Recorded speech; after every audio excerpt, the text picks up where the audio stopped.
tu ne veux rien rater de nos vidéos et surtout nous soutenir, abonne-toi. Mercredi 18 mai, il est 14h30, je suis ravie d'ouvrir ce nouveau vlog rénovation. Je suis censée me reposer parce que dans une heure je vais chez la kiné pour mes problèmes de dos. Je vous raconte ma vie. Mais en fait mon cerveau bouillonne tellement que je fais tout sauf me reposer. On est sur tous les fronts. En fait vous savez ce que c'est, tout se goupille toujours en même temps alors que pourtant c'est des projets sur lesquels on réfléchit depuis des dates différentes, il y a des délais différents et tout, et pourtant tout se fait en même temps. Voilà, donc là le terrassier vient d'arriver côté piscine pour faire quelque chose que Chris réfléchit aussi depuis pas mal de temps. Je ne saurais exactement vous le dater. C'est un truc pour lequel je ne suis pas d'accord. Je sais pas si je vous en ai déjà parlé. Quand on a rénové la première maison, on nous a dit mais genre tellement de fois: vous allez voir, la rénovation pour un couple, ça met à dure épreuve. Enfin moi j'ai même rencontré un mec à un mariage. Je me souviens l'été de notre rénovation de la première, qui est venu seul au mariage parce qu'il s'était séparé du coup de sa femme. Mais suite à la rénovation, j'étais là, ah c'est cool. Et nous en fait on se dispute absolument pas, mais genre vraiment jamais sur des choix au niveau de la maison, parce qu'en gros, ben là, sur ce qui va se passer autour de la piscine, je suis pas du tout d'accord. Mais entre guillemets, je lui fais confiance déjà. Premièrement, je lui fais confiance. Deuxièmement, je m'y habituerai. Et troisièmement, en contrepartie, je fais ce que je veux côté petit jardin, si vous voulez. On est vraiment... on se laisse des cartes blanches en fait, chacun notre tour quoi. Il y a des trucs il est pas d'accord, il me dit bon bah c'est pas grave, fais ce que tu veux. Et voilà, et tant que c'est pas comment dire invivable ou que c'est vraiment un truc farfelu, et ben la personne fait ce qu'elle veut quoi, et si ça lui fait plaisir. Donc voilà, donc il vient le terrassier pour creuser un terrain de pétanque. Je suis tellement pas d'accord avec ça. Mais non, mais ça va être cool. En fait, quand l'abri à voiture était pas fait, là c'était en espèce de mélange pourri, et il jouait déjà beaucoup à la pétanque là-dessus avec ses potes. Donc non, c'est cool. Et puis c'est surtout qu'on va vraiment structurer l'espace autour de ça. On va clôturer la piscine. Je vous avais parlé de ça, qu'on voulait clôturer la piscine pour des raisons de sécurité. Tant que les enfants... je peux le dire au pluriel maintenant, ne seront pas un peu plus grands. En fait on va garder cette double protection, donc le volet roulant dont il faut que je vous parle. Il y a une vidéo qui est en train de se tourner à ce sujet, mais comme c'est en plusieurs moments, et ben je veux tout vous condenser, tout vous sortir en même temps. Double protection, le volet roulant et la barrière. Voilà, pour être sûr que ce soit ok. Fermer enfin ce débordement qui est très dangereux. Je fais des cauchemars la nuit que Faustine tombe dedans. Parce que pour le coup, si elle tombe dans la piscine, à la limite je peux plonger et la rattraper, parce qu'il y a de l'eau. Mais dans le débordement, il y a sa d'eau. Donc, enfin bref, je fais des cauchemars. Donc du coup, voilà, il y a tout qui va bien se goupiller pour un petit peu... être bien cet été, maintenant que Faustine marche. C'était pas des problèmes qui se posaient forcément tant que Faustine était un bébé, mais maintenant qu'elle marche, voilà. Et voilà, on est sur le petit jardin, et puis on est sur les gros travaux du rez-de-chaussée du premier. Donc voilà, on est sur tous les fronts comme d'habitude, et puis un deuxième bébé qui se profile. Allons-y gaiement, on aime bien tout faire en même temps. Donc voilà.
Oh là là là là là là là. Nous sommes jeudi 19 mai, il est 9h29. Mon Dieu, c'est la panique. Je viens d'enlever Faustine de toute cette panique, je l'ai déposée à la crèche. Vous entendez, il y a du bruit de partout. Je vais essayer de fermer une fenêtre, attendez. Ouais, c'est pas mal, je pense qu'on entendra toujours un peu, mais c'est quand même mieux. Donc du coup, on a le terrassier qui continue ce qu'il a commencé hier. Et on a le maçon qui est là en même temps, donc... Je ne nous ai pas porté la poisse, le maçon est bien là en ce jeudi. Et mon Dieu, il attaque dans le dur en fait. C'est-à-dire que vous les verrez dans un autre ordre, mais moi, je n'ai pas encore filmé la vidéo où je vous explique les travaux du premier étage. Donc potentiellement, je vais vous expliquer des trucs qui seront déjà faits en fait. Je suis dégoûtée. Je suis dégoûtée. On n'a pas fini de vider la maison, parce que je vous avais dit qu'il fallait... voilà. Donc tout n'est pas monté au grenier, tout n'est pas parti chez Emmaüs et tout. Enfin, c'est vraiment une panique. Oh là là, mais là le jardin côté piscine il est plein. Plein de véhicules, plein de matos, plein de big bags, plein de choses. Il y en a qui m'ont dit oh le retour de la cour des matériaux. Je dis oui, c'est exactement ça. Là, mon Dieu, ça va être la panique pendant très longtemps. Mais on le savait, et c'est tout aussi excitant que ce que c'est flippant, mais c'est trop cool. C'est trop cool. Donc voilà, là vraiment il tape dans le gros dur, c'est-à-dire qu'il fait une immense ouverture. Je peux vous le dire du coup, il fait l'immense ouverture de l'escalier. Vous savez, l'escalier on le tourne, on le change de sens pour pouvoir redistribuer les pièces, pour que ce soit plus aisé de se déplacer dans cette maison, parce que c'est un vrai labyrinthe. Tout le monde nous le dit et on le savait. Et c'était ça le challenge. Et du coup, direct, il commence par ça quoi le gars. C'est impressionnant, les grosses pierres et tout. Franchement, c'est impressionnant. Le sol vibre, tout va bien se passer. J'ai une montagne de travail, moi, à faire en parallèle. Tout va bien se passer. Je suis surexcitée. Je pense que ça se voit.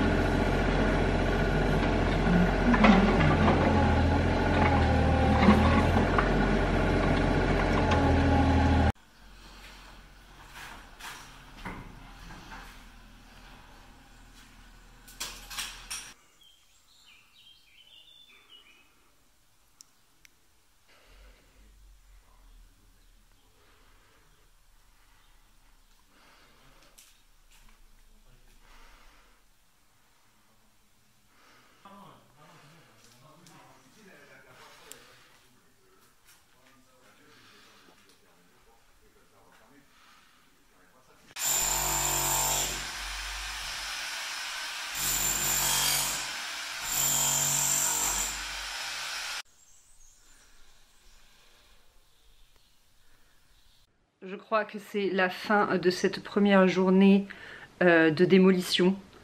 J'avais envie de dire de tout et n'importe quoi.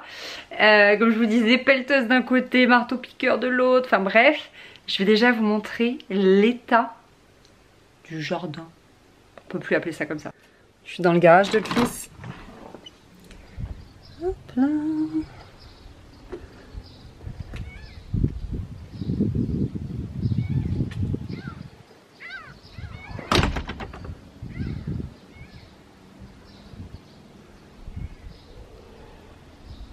Donc, qu'est-ce qui s'est passé? Le terrassier nous a tiré une énorme tranchée qui part de la maison jusqu'au pool house, mais aussi au vent à voiture pour amener eau, cuisine d'été, un jour peut-être, et électricité pour éclairer ici, parce que l'hiver, quand on rentre avec nos voitures, on n'y voit rien du tout.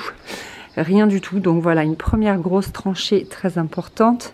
Ici il a enlevé, il y avait une jardinière, je ne sais pas si vous vous souvenez, avec un phénix qui est mort mais qui a fait un rejeton, un bébé, et qu'on a pu sauver. Je vous montrerai ça plus tard. Donc il a enlevé aussi tout un bout de dalle ici. comme vous pouvez le voir. Donc voilà, big tranchée.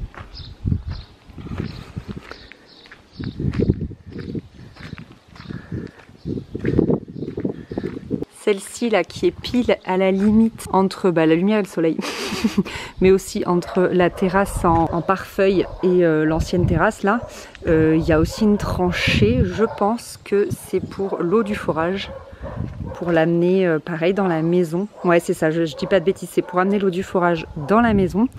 Et ici en fait c'est une tranchée pour nettoyer. Attendez, je traverse le ravin. Voilà, une tranchée pour nettoyer parce qu'ici il y avait une jardinière. On va couler du béton parce qu'ici c'est vraiment une zone de stockage pour tout le matos de Chris. Donc pas de jardinière. Et là une petite tranchée également pour amener ici, comme je vous disais, électricité et eau pour éclairer l'olivier. Voilà pour l'extérieur, c'est très excitant tout ça. Bon là c'est vraiment le chantier plus. Je vous ai même pas montré le coin côté matériaux. Mais c'est vrai que la lumière là c'est pas agréable pour que je puisse tout vous filmer. Parce que en fait c'est trop contrasté. C'était pas la bonne heure pour filmer ça, mais je ne peux que maintenant. Et donc à l'intérieur, voilà la future cage d'escalier. Enfin cage. En fait, ça équivaudra à ça si vous voulez. Ce sera l'arrivée des escaliers. Ils vont arriver ici. Cette partie-là va arriver ici. En fait, on change totalement de sens l'escalier pour pouvoir mieux desservir toutes les pièces. Je me répète un peu, mais c'est pour être sûr d'être clair. Voilà, cet escalier change de sens et pour plusieurs raisons. Déjà, on est obligé de le démonter parce qu'il tombe en miettes. On ne peut pas le garder, mais on va essayer de le refaire plus ou moins à l'identique, de garder ce charme-là. La rambarde, on va essayer de la réutiliser, même si elle sera dans l'autre sens et du coup pas avec la même inclinaison. Normalement, on va arriver à récupérer ça. Mais voilà. Et ensuite, dans la chambre de bébé 2, il a commencé à faire une ouverture pour sonder le mur. Je vais vous montrer de l'autre côté. En fait, regardez, il était choqué le maçon. C'est rempli avec de la terre. C'est de la terre les gars. C'est de la terre. Là c'est les pierres qu'on connaît de la maison. Mais là c'est rempli avec de la terre. Non mais je ne sais pas en quelle année a été faite cette maison. Vraiment on a trop dommage qu'on ait aucun historique. Mais et du coup c'est cool parce que ça permet de commencer un tout petit peu à entrevoir les volumes sur lesquels on réfléchit depuis 2 ans déjà, mine de rien. Et c'est vraiment très, très chouette de voir nos idées prendre vie en fait. Comme ça en vidéo, c'est extraordinaire je trouve. C'est extraordinaire, c'est grisant, c'est excitant, c'est tout ce que vous voulez. Je trouve ça trop bien là de voir ce grand trou, de me dire mon escalier va arriver ici, je trouve ça fou. Je trouve ça fou, ça va vraiment améliorer la circulation au sein de la maison. Elle va être simplifiée normalement. Ce labyrinthe va être simplifié. Enfin bref, vraiment c'est trop génial. Oh, j'en reviens pas qu'on en soit là quoi. Depuis le temps qu'on en parle, vous savez qu'on réfléchit telle pièce là, non, ce mur comme ça, l'ouverture, est-ce qu'on l'a fait là? Enfin, c'est des heures et des heures de discussion, de réflexion, de modification de plans. Et nous y sommes quoi. Nous y sommes, c'est complètement fou. Et puis aussi pour faire de telles ouvertures, on ne savait pas si c'était possible. On a dû faire des études, etc. pour être sûr que tu ne vas pas faire effondrer ta maison, quoi, que tu vas pas en faire un gruyère. Chris qui étale le tout venant sur son terrain de pétanque. Ça se mérite un terrain de pétanque. Ça se mérite un terrain de pétanque. Oh là, c'est la nocturne. La nocturne du samedi soir. Il est 22h17, on est samedi 21. Chris fait la chose qu'il préfère le plus au monde. Je fais le peintre. Il peint. J'ai totalement abandonné sur ce coup-là. Ouais. Je trouve mal au dos. C'est interdit par mon ostéo, ma kiné, mon médecin, ma sage-femme, ma gynéco. Ils sont tous mis d'accord. Et Je suis d'accord avec ta mauvaise foi. Hein. Ouais, c'est ça. Du coup, Chris a fait la sous-couche ce matin. Oui, ce matin. Cet après-midi. Oh, je sais plus où j'en suis. Cet après-midi. Ce matin, t'as fait quoi déjà, non? Pas grand chose. Si. J'ai fini les plaques du Ah non, ce matin, oui, il a fini les plaques du débordement, mais ça vous le verrez dans une autre vidéo. Et on a fait des tonnes de courses, des trucs, des machins, des achats pour la maison, pour les travaux, pour les trucs, pour les machins, pour les bidules. Donc voilà, ce qui est cool, c'est que du coup, dans 1-2 heures, je sais pas trop combien de temps il va en avoir, cette zone sera terminée pour de bon, carrelée, jointée, peinte. Donc c'est cool. Donc là, en fait, on est dans la cage d'escalier, vous savez. Je n'ai pas posé les plaintes encore. Ah oui, il restera les plaintes qui mènent au garage. Hop, jusqu'au bureau. Voilà, donc là il peint à droite et à gauche. Voilà, vue dans l'autre sens, vue depuis le futur dressing. Et il reste à peindre du coup là, ici. Franchement, c'est bien débrouillé, il a tout sous-couché tout seul. J'ai réchampi 2 morceaux et après Faustine s'est réveillée. Donc j'ai vraiment pas réchampi grand chose. Et voilà. Donc voilà, il lui reste juste la couche là et il a terminé. Cette zone sera ok. Donc après, comme je vous ai dit, on mettra des étagères et on pourra ranger un petit peu tout notre bazar et un peu mieux organiser, mine de rien, la maison pour les futurs travaux qui ont déjà commencé. Bilan de cette première toute petite semaine de démolition, puisque ça a commencé un jeudi quand même. Un petit trou. Un petit trou. Quelques cailloux en moins. Là, il t'a dit un peu ce qu'il allait faire.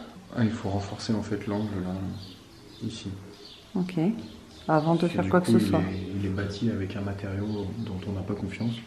Et on va le renforcer avant de faire quoi que ce soit. Ok. Et t'attends un matériau pour... J'attends les aciers ouais, pour ça. Des aciers. On n'a pas été livré en acier en temps et en heure. Donc du coup, on est un petit peu coincé. Ici, je crois que c'était ce que je vous ai expliqué. On va regarder de l'autre côté. Hop. Là, il faut prendre une décision. Là, c'est sympa quand même. C'est lui qui évacue tout. Oui. Wow, la taille des pierres. Je pense que ça paraît plus petit en vidéo, mais genre celle-ci, elle m'arrive aux hanches, quoi. Ouais, bah là, je vous avais dit que c'était en cacaboudin. Ah oui, donc c'est ça. Oui, d'accord. Il doit renforcer ici. C'est ça. En fait, comme ça s'en va en fait. Ouais. Oui, bah vite. Et ben, du coup, là, ici, on va renforcer l'angle de manière à ce que ça puisse tenir mieux. Ouais.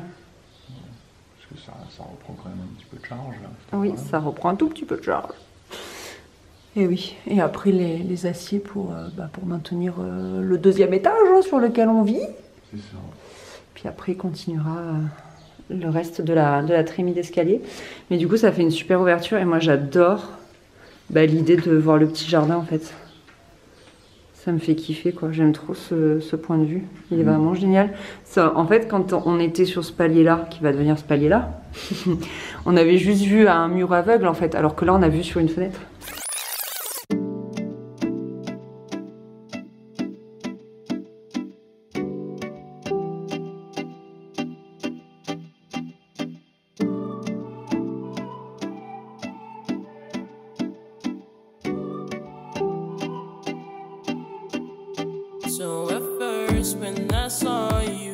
Donc ça change tout, je trouve, au niveau des vues, quoi. Donc c'est trop bien. Ouais. Je suis très très fan. D'ailleurs, on va descendre dans le petit jardin, j'ai un truc à vous montrer. En démolissant, on s'est aperçu qu'on avait Une fenêtre. une fenêtre ici. Voilà. Je sais pas si vous voyez là. La maison, elle a dû être construite d'abord de l'autre côté, puis ensuite ici. Ou inversement. D'abord ici, et après là-bas. Moi, je pense que la face nord, qui est très très bourgeoise, a été faite en premier. Et ben non, figure-toi. Ah ouais? Ouais. Ah oui, peut-être suivant les époques. Parce que regarde comment c'est foutu. La fenêtre était là. Ça devait être le côté intérieur. Et ça devait être l'encadrement extérieur. Ah ouais. En fait, la façade là-bas, elle a été faite après. Ah oui, oui, oui. Suivant les époques, on sait pas quoi. Ouais. Genre ce mur Genre ce bout de maison. aurait été la première maison. Ouais.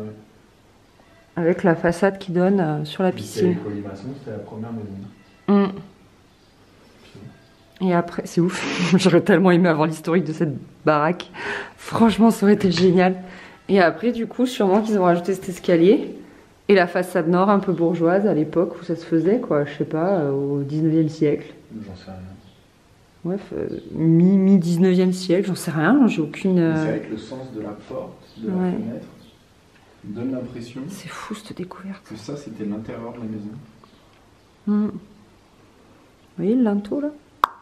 Incroyable cette histoire. Et il rebouché au-dessus avec... J'en reviens toujours pas, mais... C'est de la terre, de la chaux mélangée. C'est ouf, j'adore. De la terre, de la chaux, un peu de cailloux. Quoi. Incroyable cette découverte. Ça a été rebouché. Là, le maçon, il en revenait pas. Quand il a découvert ça, il a dit franchement, ça c'est pas beau ça. C'est ça qu'il a dit, hein. Ça c'est pas beau. Du coup, ici, on ouvre la porte de la chambre en L. On va l'appeler comme ça.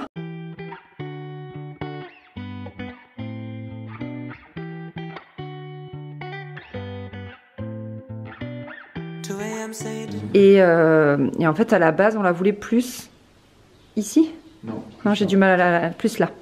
Et sauf que, bah, au vu de cette découverte, on va se servir en fait des anciens linteaux de la fenêtre pour faire le linteau de notre porte, quoi. Ce sera. C'est pas un linteau, c'est quoi? Un montant? Un encadrement. Un encadrement, ce sera techniquement plus simple à réaliser en fait. Donc, bah, on revoit nos plans, quoi. C'est.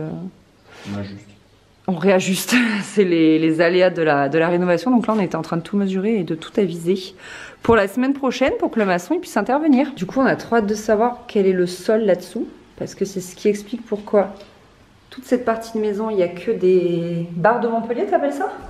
C'est ça. Vous voyez, tout ici, notre future chambre et tout, c'est des barres de Montpellier. Voilà. Et pas l'autre partie où il y a le lino, quoi. Le lino affreux. On se demande ce qu'il y a dessous. On a hâte de découvrir ça. Je voulais clôturer ce vlog sur quelque chose d'un peu dingue. Regardez comme le gazon, il a poussé. Non, je plaisante. Ça, c'est un carré de gazon synthétique. Je suis quand même assez drôle, non? T'as rigolé ou pas? Même pas une seconde. Non, mais regardez le gazon comme il a poussé. Là, il est 21h, on est en train d'arroser. Bah, incroyable, c'est vert fluo. Ça rend moins beau moins dense. En vidéo. C'est beaucoup plus dense. Bah, c'est dense comme sur la vidéo, c'est juste que nous, nos yeux, ils transforment les choses, quoi. Ah ouais, tu crois que c'est nos yeux qui magnifient la pelouse? Ouais, je pense. Oh, incroyable, je suis trop fan. Non, et encore dernière chose, ici on a des traverses de chemin de fer, on vous en reparle. Et ici, Chris a rebouché une tranchée parce que quand même c'était invivable. Puis comme il avait pu tirer ses gaines, voilà, il a rebouché la tranchée qui va jusqu'au pool house. Donc ça c'est une bonne chose de fait. C'est un poêle, un tantinet plus praticable dans le jardin, même si c'est, vous avez vu la cour des matériaux, même si c'est encore un peu complexe, quoi. C'est devant notre superbe cour des matériaux de chez Leroy Merlin que l'on clôture. C'est sûr que c'est la cour des matériaux chez nous. C'est comme l'histoire du gazon. Oui, je suis pleine de blagues ce soir. Il est tard, je suis pleine de blagues. Qu'on clôture cette première semaine de démol. T'as trop fait la de sieste. De grosses œuvres. Hein? Ouais. C'est excitant? C'est excitant. C'est trop bien, c'est trop stimulant. C'est pas mal, effectivement. C'est chouette, c'est cool. Vivement la suite, quoi. Vivement la suite. Et on vous tient au courant, bien sûr. Merci d'avoir regardé ce vlog. Bye bye!